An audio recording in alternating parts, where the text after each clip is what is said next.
Vous voyez, là, hop. Là, par exemple, la FLIR One Pro. Bon, la fluidité, c'est pareil.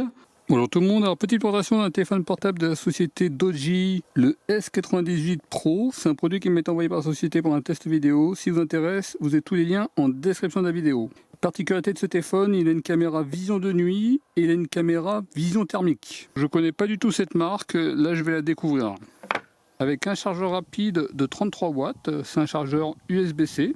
Un petit accessoire, certainement pour ouvrir la carte SIM. Une petite housse de protection, une notice d'utilisation, un petit kit d'accessoires avec une vitre de protection et le téléphone portable. Avec le volume plus et moins pour allumer. Là vous avez la prise USB-C de charge. Un bouton personnalisable ici. Et là vous avez le logement pour la carte SIM. Vous allez pouvoir mettre deux cartes SIM différentes. Et là vous allez pouvoir mettre une carte mémoire. Là vous voyez la partie arrière du téléphone. Avant la première utilisation, on charge le téléphone. Ça fait 3 mois que j'utilise le téléphone. Là, vous voyez comment il se présente. Je l'ai fait tomber quelques fois, il n'y a pas eu de problème. On va voir différents éléments du téléphone. La batterie, l'écran, la caméra thermique, la vision de nuit, etc., etc. Et à chaque fois, je vous dirai mon ressenti. Pour déverrouiller le téléphone, on a un lecteur d'empreintes digitales. Il fonctionne bien, bonne réactivité. On peut mettre différents doigts. Également, on peut déverrouiller avec la caméra. Simplement, ce que j'aurais préféré, c'est que le lecteur d'empreintes digitales soit intégré au bouton principal. Bon, en tout cas, pas de problème, il fonctionne très bien. Le chargeur, c'est un chargeur rapide, il peut monter jusqu'à 33 watts, avec du 5 volts, 9 volts, 11 volts. Avec le téléphone, on a du 9 volts, 3 ampères. C'est-à-dire environ 27-28 watts. Le téléphone se charge quand même assez rapidement. En 15 minutes, on passe la batterie de 0 à 24%, en 30 minutes à 52%, et la charge complète dure 1 heure et 46 minutes, en sachant qu'il fait une charge lente en fin de charge. Il accepte également la charge sans fil. Vous voyez, c'est parti. Et là, ça me dit 18 watts. Simplement, le petit élément de charge, si vous n'avez pas d'ongle comme moi, il n'est pas pratique à ouvrir. Généralement, je ne ferme pas complètement. On est sur une batterie annoncée à 6000 mAh, c'est-à-dire qu'on a une batterie déjà de plus grande capacité que ce qui se fait habituellement. J'estime la batterie à 6032 mAh. La capacité globale de la batterie est de 27 Wh. La capacité annoncée est respectée. En autonomie, bien entendu, ça dépendra de vos usages. Comptez, on va dire, 2 à 3 jours. Au niveau de Netflix, pas de problème. Là, on est en extérieur. Vous voyez la luminosité, ce que ça peut donner. Notez qu'en intérieur, je mets la luminosité de l'écran pratiquement au plus bas. Et même au plus bas, on a une très bonne luminosité. Au niveau du son, là, je suis au maximum.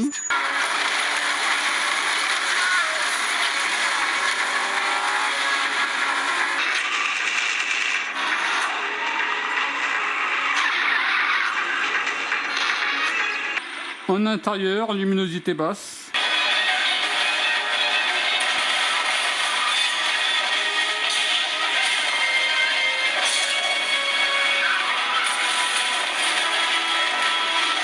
En 1 heure de Netflix avec Wi-Fi et casque Bluetooth, j'ai passé la batterie de 100 à 97%. En 2 heures, elle est tombée à 93%. Et en 3 heures, elle est tombée à 89%.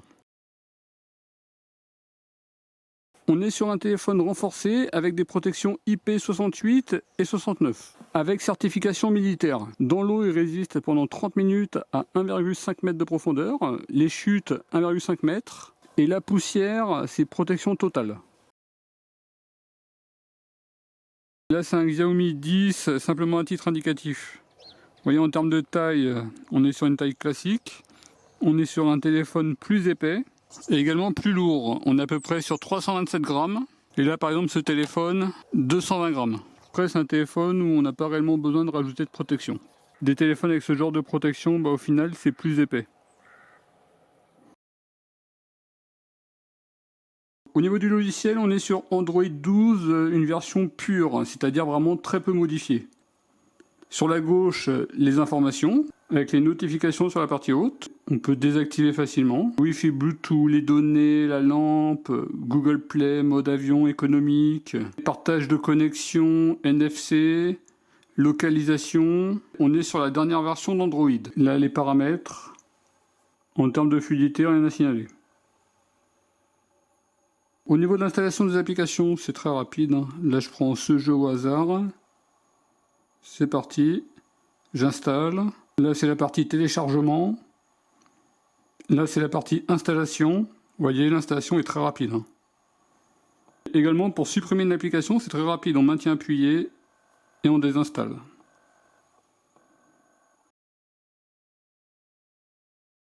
Au niveau du processeur, on est sur un Mediatek G96. Au benchmark AnTuTu, il a obtenu un petit peu plus de 300 000 points. 8 cœurs, 2 GHz. On est sur un processeur de bonne puissance. C'est pas un ultra puissant. En termes de fluidité dans les jeux, il n'y a aucun problème. Au niveau de la RAM, on est sur 8 Go de RAM, ce qui est bien. Au niveau du stockage, on est sur 256 Go. C'est un stockage très important. En sachant qu'avec la carte, vous pouvez rajouter 512 Go.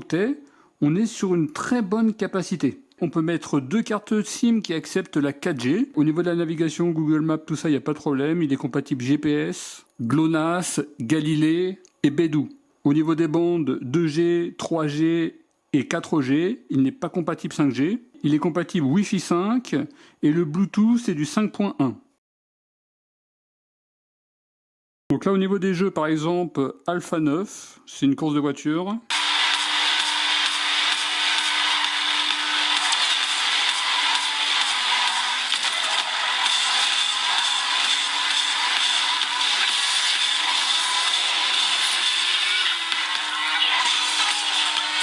Call of Duty, voyez ce que ça peut donner.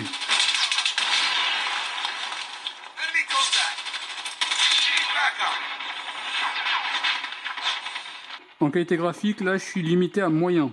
Hero War, ça c'est un jeu que je joue habituellement et je vois pas de différence. On est sur une fluidité classique, il n'y a pas de problème. Donc sur la partie avant, vous avez une caméra et sur la partie arrière, vous avez 3 caméras. La caméra principale, 50 millions de pixels, on est sur une marque Sony. Une caméra vision de nuit, là également on est sur une caméra Sony, avec 2 lumières infrarouges, et la caméra thermique infrared. Il n'y a pas de caméra pour la macro, ni pour le grand angle. Dans l'appareil photo, les vidéos, et là c'est la vision nocturne, qu'on verra tout à l'heure.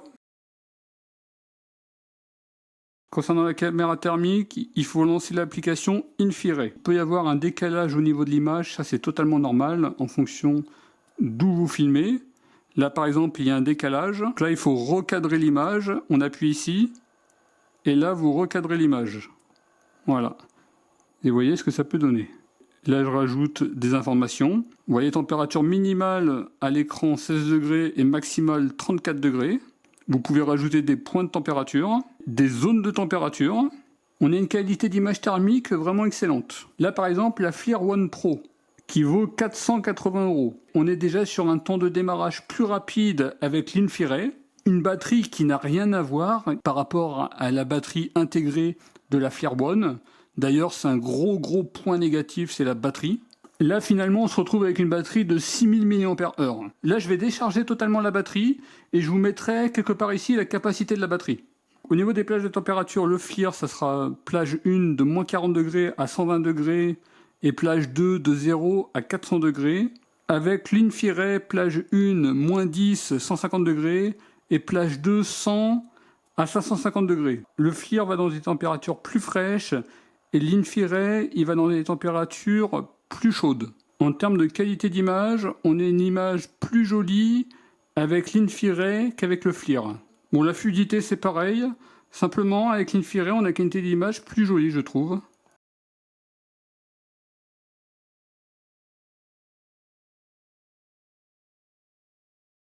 En termes de précision de la température, là par exemple sur le haut de la bouteille, l'infrared me dit 16,5 degrés, le FLIR 21 degrés et le Bosch Pro me dit 19,5 degrés. Vous voyez, la température la plus cohérente, c'est celle de Bosch. En tout cas, vraiment une très belle vision thermique et en qualité d'image, on est au-dessus d'une Fire One Pro. En hiver ou en été, pour voir les fuites de température, bah, c'est vraiment parfait. Vous voyez, donc là par exemple cette porte-là, je peux contrôler, on voit que sur les bords c'est un peu plus frais. Vous voyez, il y a une petite fuite de température. Vous voyez là, hop. Vous voyez là par exemple, je suis dans ma chambre, et là on voit au niveau des angles, on voit qu'il y a une perte thermique. Regardez, je pose ma main. La caméra thermique, c'est vraiment un plus réel de ce téléphone. Très belle qualité d'image, plus jolie que la Fire One Pro, excellente autonomie, beaucoup plus grande que la Fire One Pro. On peut mesurer des températures plus chaudes avec, plus froides avec la Fire One Pro. Donc simplement les défauts, si vous mettez plein d'éléments, bah, si vous quittez l'application et si vous revenez dans l'application, un démarrage très rapide, on perd tous les paramétrages qu'on a pu faire. Si vous cherchez une caméra thermique, ça peut être un réel choix.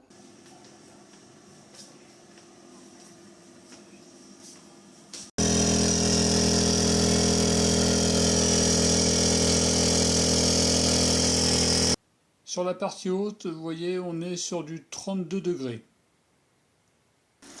Là, je fais une petite vue thermique. Ça m'indique 90 degrés à ce niveau-là.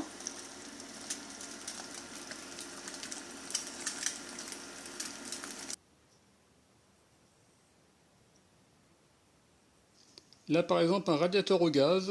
Vous voyez la qualité d'image des deux caméras thermiques. Concernant la vision de nuit, il faut aller ici dans l'appareil photo vision nocturne.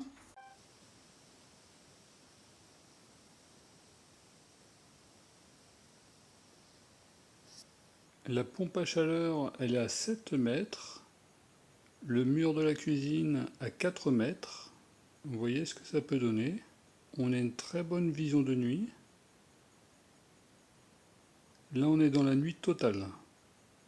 La pompe à chaleur tout au bout, elle est à 10 mètres.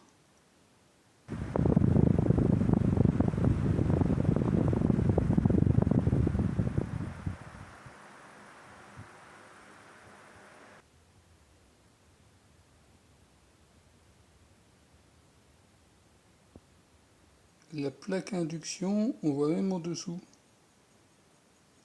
Ça fait bizarre.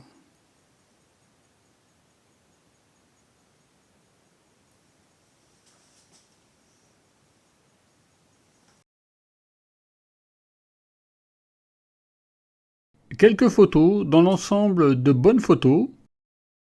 Ici en contre-jour. Ici un zoom. Au maximum, on est sur du 4 fois.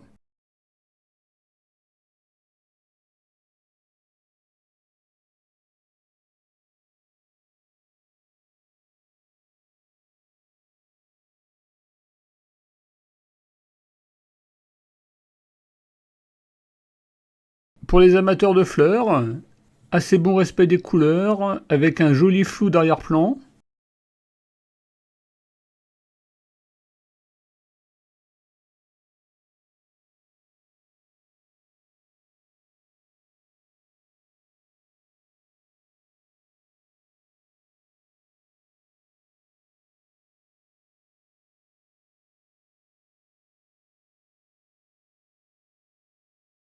À la photo, il manquerait la macro et un grand angle.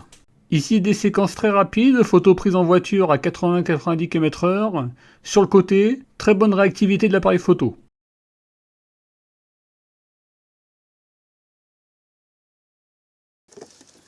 Donc là, vous voyez quand on marche et qu'on filme, au niveau de la stabilisation. La stabilisation, pour l'instant, elle est totalement inexistante. Il n'y a même pas l'option dans les paramètres. Je vais le signaler à Doji. Là, vous voyez une vidéo en 1080p. Vous entendez le son de ma voix. Et là, on est sur de la haute définition. Le son est bien malgré le vent. Vous voyez, là, normalement, il n'y a pas de problème de saccade. Dans l'ensemble, la vidéo est moyenne, principalement par son manque de stabilité. Au maximum, on est sur un zoom 4x.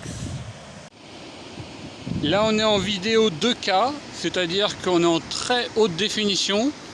Là également, normalement, il n'y a pas de problème de saccade. On est à peu près sur 27 images secondes. Vous entendez ma voix, il y a un petit peu de vent. Là, vous voyez la caméra avant. Vous voyez ce que ça peut donner.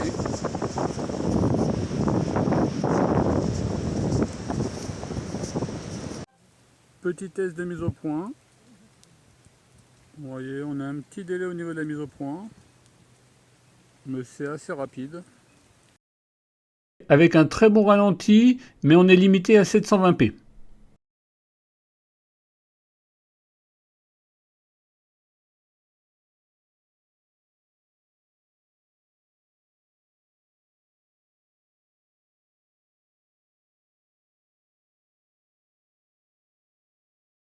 Voilà pour la petite présentation du Doji S98 Pro. A noter qu'il y a eu plusieurs mises à jour. J'avais fait des tests vidéo et il filmait simplement à 20 images par seconde, que ce soit en 1080p ou 2K. J'avais signalé ce problème à Doji. Ils ont fait une mise à jour. Alors je ne sais pas si c'est par rapport à ce que je leur ai signalé ou pas. En tout cas, il y a eu une mise à jour et maintenant le téléphone il est passé à 27 images par seconde. Au niveau des avantages, on est sur un Android 12. La batterie de 6000 mAh, 8 Go de RAM, 256 Go pour le stockage des données. Bonne performance du processeur, bonne fluidité dans son ensemble, dans les jeux, dans la vidéo, de bonnes photos, une très bonne caméra thermique, très bonne vision de nuit également. Un téléphone qui chauffe peu, il chauffe principalement quand on utilise la caméra thermique. Empreinte digitale, charge sans fil, charge rapide à 27 watts, téléphone renforcé, protection contre l'eau, la poussière. Si vous faites des transferts de données par PC, on a une bonne rapidité. Plusieurs mises à jour qui ont corrigé des problèmes. Au niveau des points négatifs, pas compatible 5G, pas de caméra grand angle, pas de macro. Les mises à jour peuvent être un petit peu longues, donc surtout ne redémarrez pas le téléphone, ça sert à rien. Laissez-le faire tranquillement. Il peut y avoir des petits bugs par-ci par-là, par exemple avec l'application Infrared, j'ai pas pu envoyer de photos. Le message email n'avait pas de pièce jointe. Finalement, j'ai dû transférer les photos via câble USB. Après tout ça, bien entendu, ça peut être corrigé lors de prochaines mises à jour. En tout cas, bon téléphone dans son ensemble. Si vous intéresse, vous avez tous les liens en description de la vidéo. En tout cas, je vous remercie d'avoir regardé cette vidéo et je vous dis à très bientôt. Au revoir.